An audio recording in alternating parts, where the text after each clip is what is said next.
Joining me today is multi-platinum singer-songwriter Gunnar Nelson.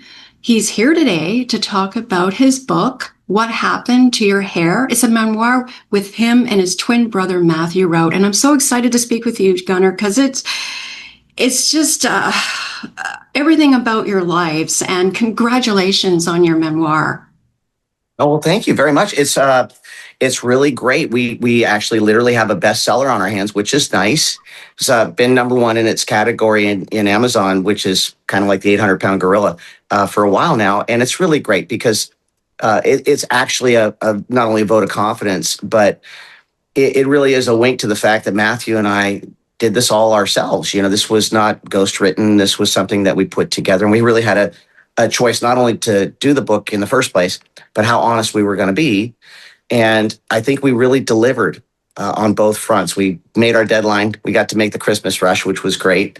And, I know with AI and all that stuff, everybody's got books these days, but this is not AI. It's not ghost written. It's written by the two of us. And I have a newfound respect for authors because I've done a lot of work in my life. I'm very proud of that work. And I'm every bit as OCD as my twin brother is ADD, and it works out that way. But with me being as meticulous as I normally am, I have a new respect for authors because this was the hardest thing we've ever done. This was the most difficult thing because, part of this was addressing a couple of issues. One, the question of why now? It's important now because it's the 40th anniversary of our father's plane crash. So we got the opportunity to write the truth for the first time about what really went down. And it's completely opposite of what the press put out there. It was one of those bleeds it leads eras. And the press before the term canceling actually even came to vogue. This family knows what it's like. And our dad was on his way to a show on New Year's Eve, and there were some mechanical issues on that plane. It had nothing to do at all with drug abuse in any way. It was just made up by a corrupt reporter at a top New York paper, and it was speculation, and it spread like wildfire. And before we knew it, it was front page news all over the place, like the death of the boy next door and what caused it and the rumors and all that stuff. And it was proven, it was not that it's unsubstantiated, it was proven to be false by the NTSB report that came out about 11 months later. And at the time, Matthew and I, you got to realize we were just kids. We were 18 years old. We were living with our dad. He was our best friend. And I mean, that alone was really, really difficult to take. But, when a reporter is blocking your way to your house with a microphone saying, well, tell me about your dad's death. How do you feel about it? And how do you feel about the drug rumors? And, it was a lot to deal with. At the time, there was a lawsuit that was put upon our father's estate by the family members of his band, which is totally understandable. It's not just our father that died in that plane crash. His whole band perished as well. And they all had families that we grew up with. These were our families too. And all of a sudden, they've got kids and they've got bills and they've got no way to pay it. So they rightfully sued the estate. And part of the settlement that we worked out with the parties that wound up paying out was that we couldn't talk about it to the press. We couldn't tell the truth to the press at the time if we wanted those families to get their money.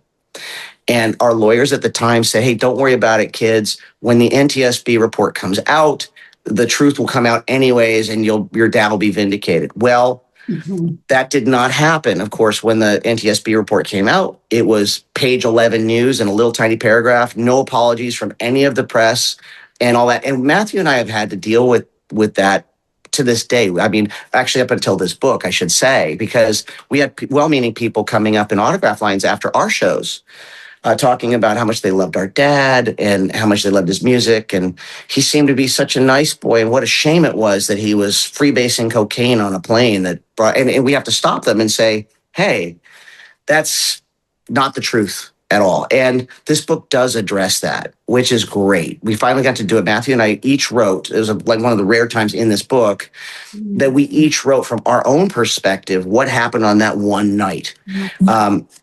As similar as the two of us are as mirror twins, I'm a lefty, Matthew's a righty, pretty creepy. We're also very different people. And the way that we kind of looked at that whole event and the way we wrote about it will really give you a great snapshot of who we are and how we process things as Nelsons and as twins. But a lot of that stuff was very difficult to write, as you can imagine. Here we are all these years later, and some of the stuff like that, you kind of put in the emotional shoebox and put it up on the top shelf in your closet. You don't want to look at it anymore.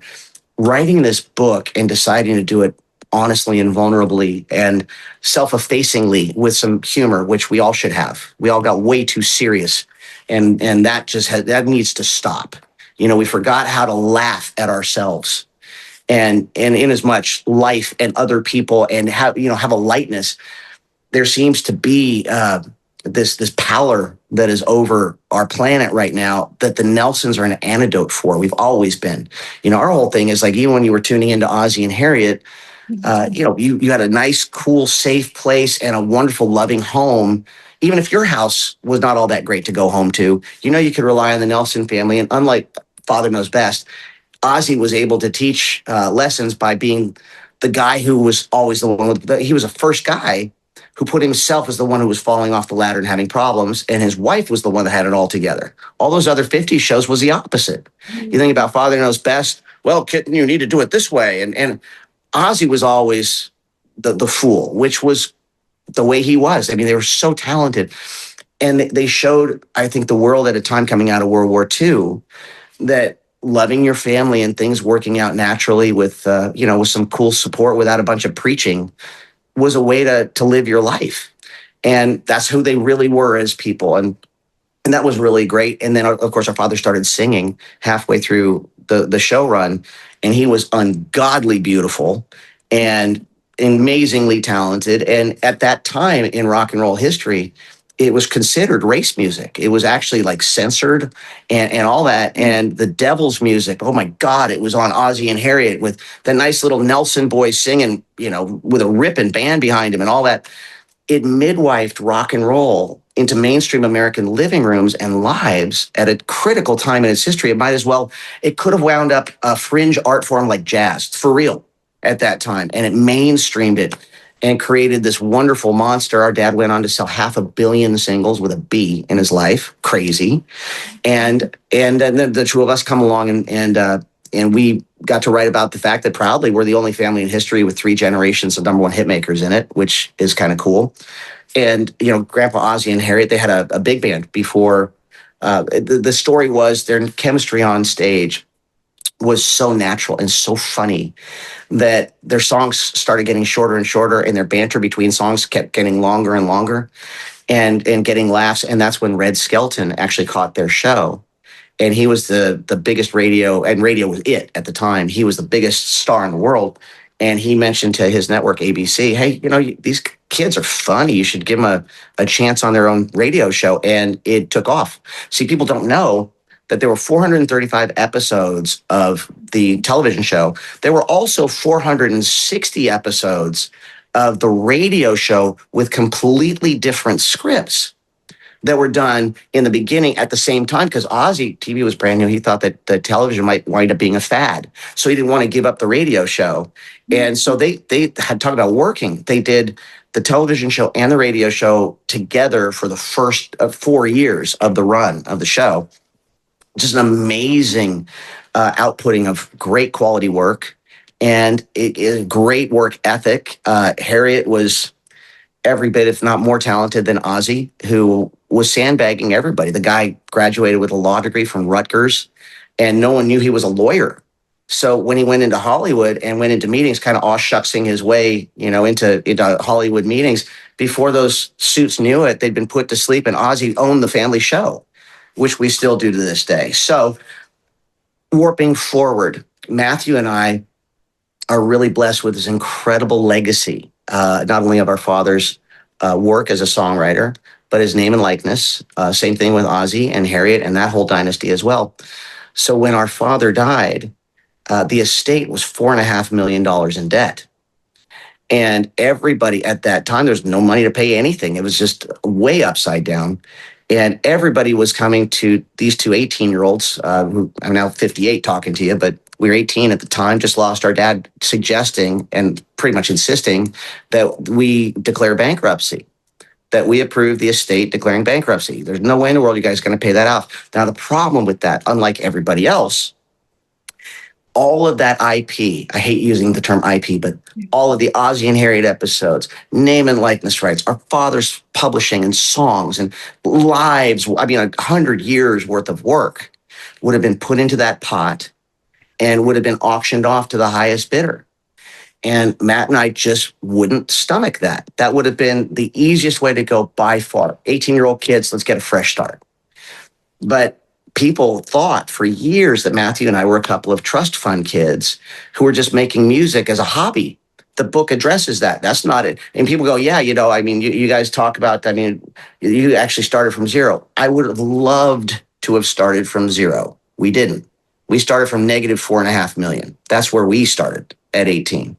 And we spent the next year paying off all of those debts. Every publishing deal that we got, every concert we played, a portion of that money went into paying off our dad's debts. It took about 10 years to do. And it's one of the things we're most proud of. And so now you've got Ozzy and Harriet that's been recently restored in high def 4K, all 435 episodes off the original films that we now still own. We have all of our dad's catalog of works. We've got a great relationship with Universal, not only music publishing, but the record division with Bruce Resnikoff, who's wonderful over there. We're all working together on that. And none of this would have been possible had we rolled over and showed our soft white underbelly when our dad died. And this book actually it just tells the truth about that. That's the truth. The perception was one thing. The truth was very, very different. And what we learned in the process of doing that and in writing this book that we talk about is that we realized that finding that silver lining in every dark cloud has become our superpower. It's what Matthew and I do. And it's who we've always catered to in our music. We've never gone for the mainstream and the cool kids. Matthew and I have never been and never will be cool kids. We speak the language of the nerds and the outsiders and the bench warmers and all that stuff because that's who we were when we were growing up, despite what people would think. So our first record, pretty much, we could have called it Revenge of the Nerds. It was great. You go through high school and all that stuff and all the cool kids at least I grew up in the Pacific Palisades, which is no longer there. And, the kids in that neighborhood, 85% of the kids were bussed in from Crenshaw and Compton and all that stuff through the public school system because there weren't enough local kids to fill the school. Only 15% did. But all of those kids, not me and Matthew, all of those kids were driving BMWs. They had their absentee parents who gave them an American Express card and told them to spend whatever they wanted. Matthew and I were the poor kids in a rich neighborhood. Our mother at the time had divorced our dad, had convinced her parents to move us all to Brentwood so Matthew and I could go to a good school. They bought a little rental house as an income property, and they let us live in it while Matthew and I were going to high school. And it was a great school to go to. But this is after we had a background of when our parents were together. They had plenty of money. The family had plenty of money. So we were going to private school. Then lo and behold, the worst divorce in Hollywood happened. And everybody back in the day, the courts were always automatically putting the kids with the mother. The book will tell you, then we wrote about it, perhaps a little too honestly, that our mother had some challenges. She had some issues. And Matthew and I, unfortunately, reminded our mother of our father. And we were starting, we're playing our music in the LA clubs at the time, and things were picking up for us. And the more our reputation began to grow and the more success we started to have, the more our mother started coming down on the two of us. And the alcoholism was high. Our music really became our refuge from all of that. And we've, in times throughout our life that we write about as well, we pretty much had our music and each other. And the lives that we've lived, it's a book will attest to, we've needed to have each other. And many times, my twins got my back. And I love that about my life. I love the fact that I've gone through my life so far with somebody with shared interests who I know no matter what will always be there for me in a pinch. And it's that kind of trust and that kind of twin speak that allows us to write a book like this and also allows us to write the songs that we write. And it's one of our biggest blessings. And I know I'm talking a lot because I've had 9 cups of coffee, but I will say the whole thing about the book is to remind the folks out there that are reading it that, with your sense of humor intact, and with the knowledge that the flak is always thickest when you're over the target, you can get through anything. I mean, we've got three basic models. Our motto is 3 rules to be a Nelson, okay, or a good one at least. The first one is be undeniably good. That can mean whatever you want. The second is always keep your sense of humor, because in this world, you're going to need it. And number 3, don't be a jerk. Only we don't say jerk, So you keep those 3 things in mind, and as this book will attest, we've got stories. We've been through so much, as we all have. But it's really kind of funny that this book was written to address any of those misperceptions that we were a couple of trust funders and everything was easy and handed to us and all that. We are grateful every single day. We have never been entitled people at all. We don't understand. That's why I live in Tennessee right now. I don't live in Hollywood. I can't relate to any of that. I can't relate to the current crop of Nepo babies. I can't do that. But, my job has never been to wave my own flag for me or for Matthew going, look, we wrote every song. We directed every video. We edited all of our music from jump. We designed our image from the very beginning. We funded everything ourselves through our hard work, through things like publishing deals and all that stuff. Record company gave us no tour support at all, but we made it happen because that's what Nelsons do. Door closes, we build a wing and go out the window. That's what we've always done going back over 100 years. And I think the book kind of shows you that. I'm not saying that every now and again, life doesn't drop a safe on your head. It does. But it's really all about what you get from that. Were you able to learn something from it? Where do you go from here? Where are you going with that? And that is 100% up to us. I think entitled people and what we're seeing out there nowadays, and I think why this book is important nowadays, is there's so many people out there that really feel really ungrateful and really angry that things aren't given to them. And they feel super entitled about everything. And they're entitled to their outrage and all of that stuff.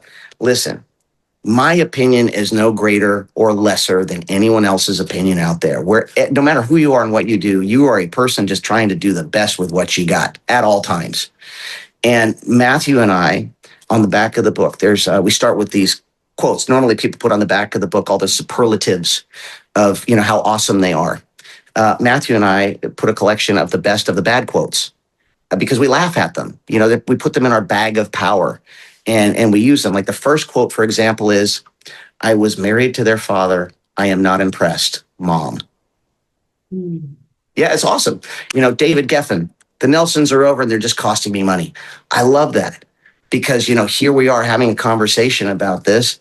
Nobody knew that Matthew could spell, let alone write a book. And here we are talking about it. And it's a really honest, fun story. One of the quotes from the back of the book, to give you an example of what I was talking about, is a good friend of ours named Jack Ponte.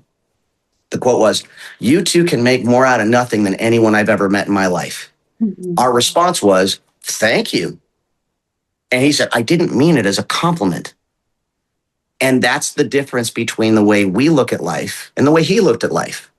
And he was a really great guy, really talented guy, but he died alone and miserable.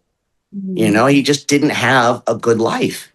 And I don't know why anybody would want to go through this incredibly, most of the time, crappy world and always look for the problems around you and stuff. I look for the blessings. Matthew does too. We find that silver lining, and that's the market that we've always catered to in our music. You write an album called After the Rain, and the lead single has a line in it, "Don't be afraid to lose what was never meant to be."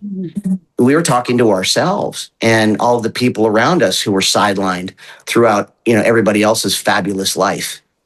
And it's kind of one of those things that we're most proud of, being the age that we are right now.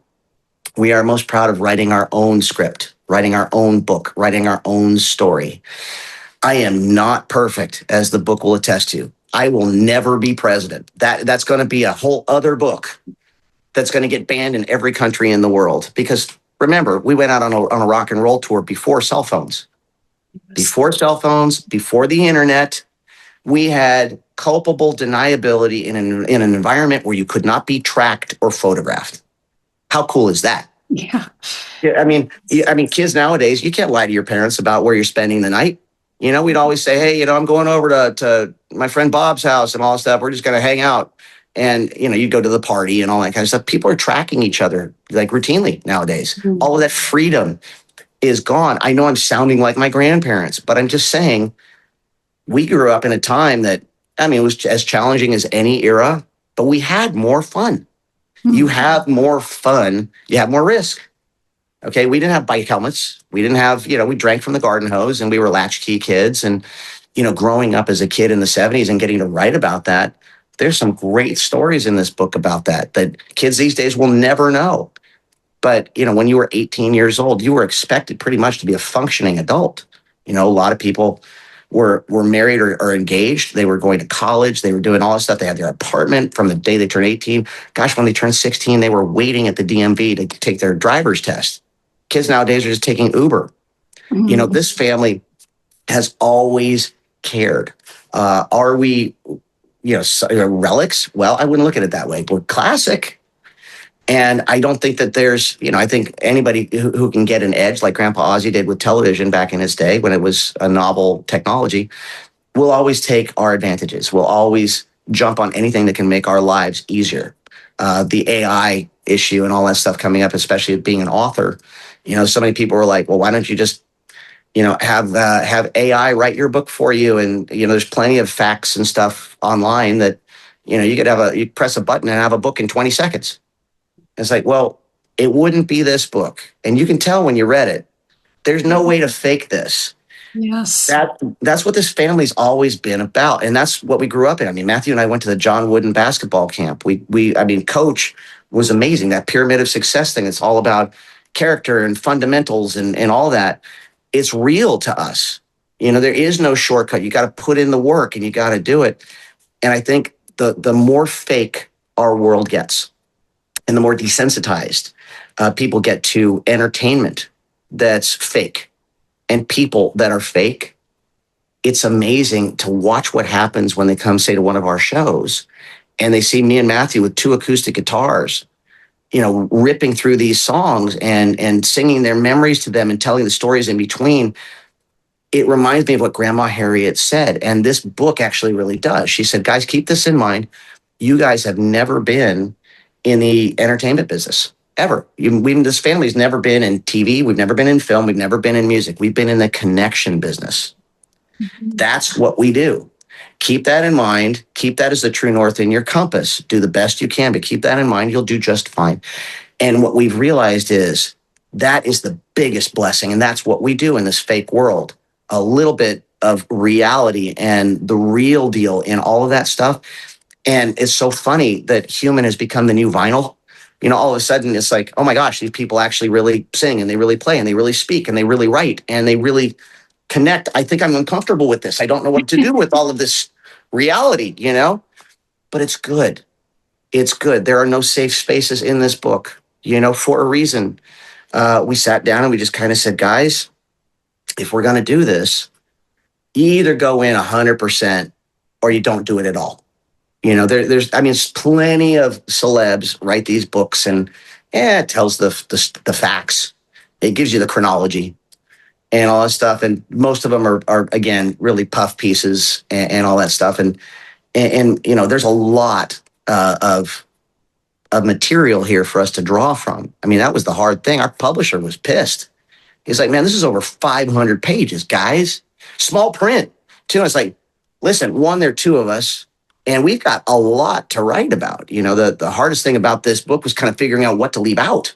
Because there's so much. There are other books that might be written down the road, but this book was to address 2 things that we felt were time sensitive, at least, while Matthew and I could still be out there and entertaining, which is 1, addressing the facts behind the crash and telling the truth about the music industry as an aside, which is pretty interesting. Fox News has picked up on a bunch of that, the reality of the recording industry, which is interesting. But the other thing is to really kind of set the record straight about who Matthew and I are, when we came out with our first record, I admit the image was a lot. I get it. We wore assless chaps and everything. I mean, it was a lot to deal with, but that was for a reason. Because our motto was, with all the traffic going on around you, no matter who you are, where you come from, because, we sold millions of records to a bunch of kids who had no idea who Ricky Nelson or Ozzy and Harriet were. I mean, that's important to note. But at that time, MTV was, everybody had MTV. We had it on 24 hours a day. It was in the background all the time. It was our friend. And so many videos and so much traffic going through there that we said, we have to approach it this way. Love us or hate us, you're going to know who we are. So when everybody else was doing these black and white warehouse videos and all that stuff and being the cool kids, Matthew and I used Technicolor, and we were, we flipped the film and we had snow flying up and birds flying backwards and all that stuff. And it was jarring when it came on. It was colorful and it was surreal, and it made people stop just for the 3 seconds to kind of get rope-a-doped into going, man, that sounds like the Birds. I'm liking this. I don't know why I'm liking this so much. That was all on purpose. The irony here is, all of these years later, it's the same thing with this book. Love us or hate us, you're going to know who we are.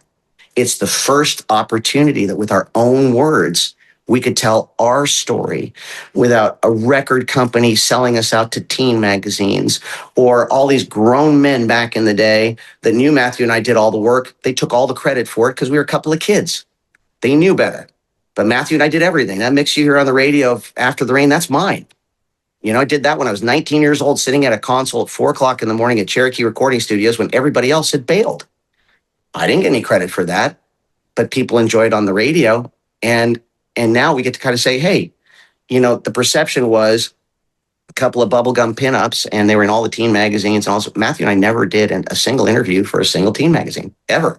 That was basically, they wrote their own articles. Our record company hoard us out. It was an easy way to think about it, really easy and free way to market the music, to sell the music. So they sent all the pictures to the magazines and stuff. The next thing you know, we're everywhere. And look, I'm not saying that I'm not grateful for the success. Of course I am. But there were a lot of interviews that were done back in the day when there's a blowback. I mean, people saw the two of us, they thought we were Milli Vanilli. And the record company did not do anything to help us with that. Even Debbie Gibson, when she came out, had a campaign where people were going, oh, she produces her own music and she's a great songwriter. Well, that's just what Matthew and I always did. And it's what we still do to this day. We never got any credit for it, but we're still making records. Got a new one coming out on the Frontiers label in a couple of months. And it's great, Excellent. So anyways, writing this book has helped us kind of pull the curtain back and let everybody know about it. I mean, it's just wonderful being with you, Gunnar. It's so, like I was saying before, we, in the green room, whatever you call it's raw, it's a page turner, and it's about your whole family, what you went through. And I know we have like 6 minutes left, but I want to get into, if I may, the title. Was it an easy title to come up? What happened to your hair? Because Harriet loved your hair. He did. Well, it's funny. We were taking a poke at ourselves on that whole thing, because it's one of those questions that we've gotten for the last 20 years when people come to our show. It's like, man, that image was so strong. It was such an iconic image. You mean those two guys in the chaps with the long blonde hair that look like hot Swedish chicks? That was imprinted on people. And it's I suppose it's kind of like if you grew up as an actor on a television, let's say like if you were in the Brady Bunch, the good and bad thing about television is that it keeps you frozen in people's minds and hearts in that time. Yes. So let's, the guy who, Barry Williams, who plays Greg Brady, when people like me who grew up in the 70s watching Greg Brady on that show see him now, it's a little bit jarring because, life happens and time happens and all that kind of stuff.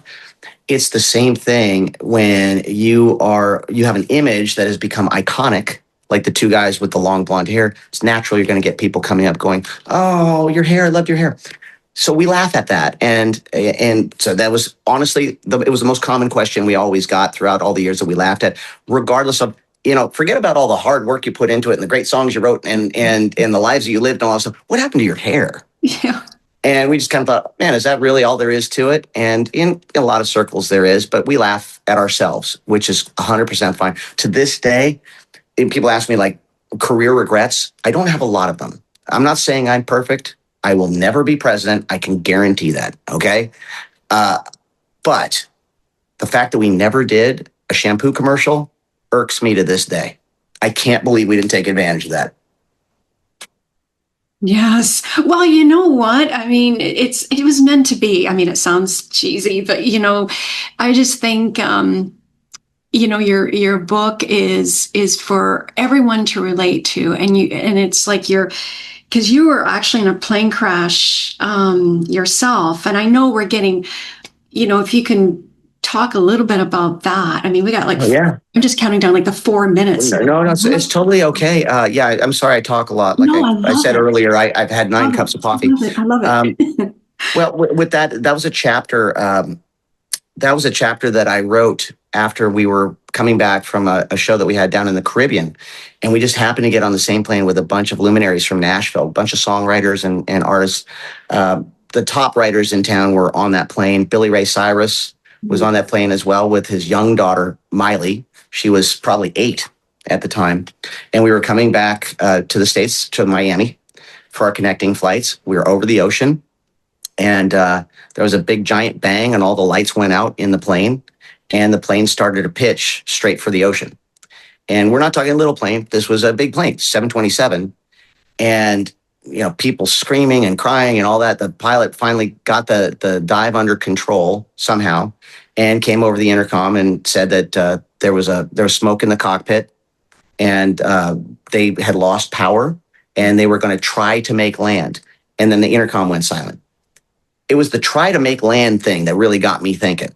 Okay. Because I always thought that I was going to meet my demise, hopefully in my sleep, surrounded by cheerleaders. But, I'm sitting there contemplating my own mortality. And we had 6 straight minutes to think about it. Long story short, it turned out that the plane picked up some bad fuel when it was in the Bahamas, and it flamed out the engines. When the engines go out, you don't have any electricity, and the hydraulics go out. But fortunately, they had some backup assist on the hydraulics. They say that all this confederacy of events has to conspire just perfectly for any air disaster to happen. You take one little element out of that, and the disaster does not happen. In that case, that pilot happened to be an ex-Navy carrier pilot who had read an NTSB report on a fatal accident that had happened from Lufthansa about a year earlier. The same situation had happened. He had read what they recommended he do in case of that.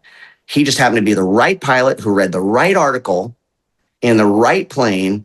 They calculated the fall of the plane because they had no power. The math was perfect. They basically made it to it was Cuba, I believe it was. No, Puerto Rico. And they made Puerto Rico, and the guy turned the plane upside down and then greased it on for a perfect landing with no power and saved all of our lives. I got to write about everything that goes through your mind when something like that happens. It's an interesting study in humanity because some people were hysterical. Some people were ignoring that it had even happened. I was sitting next to a nice lady that, she was okay and she thought I was okay, but we weren't in love with each other. And I was mad at myself. I was going, gosh, I could be with somebody I really would hang the moon for. And I'm just hanging out with a friend with Benny's and all that kind of stuff. I was mad at myself. And I prayed to God that if he spared me, I was going to spend the rest of my life making up for that. And I believe I have. I've raised 3 daughters since and gone down that road and all that. But, I owed God that one because Matthew and I should not be here. We were also supposed to be on our dad's plane, too, that went down. We were supposed to be on that as well. So it was really cute. The postscript on that is after we got off the plane, I walked past Billy, and apparently he'd remained completely calm through the entire flight. And people were asking him, how is it that you were just so upbeat and calm? And his answer was, I was on the plane with the Nelson boys, and statistically speaking, I know that the good Lord would never do that to the same family twice. We were on the safest plane in the world. Wow, that's Gunnar. That's, thank you so much for your time.